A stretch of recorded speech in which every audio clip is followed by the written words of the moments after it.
Hiccup is normal. It is not a disease. It lasts only 2 to 3 minutes.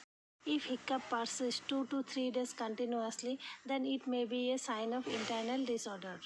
Carrying a cured case. A patient suffered continuous hiccup more than 3 to 4 hours after having a spicy non-veg food. Patient also complained bloated abdomen with pain.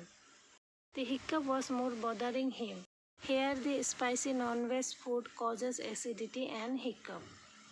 The prescription is Nux Vomica 30. 3 to 4 drops in half cup of normal water 3 times daily. The patient will better next day. Thank you for watching.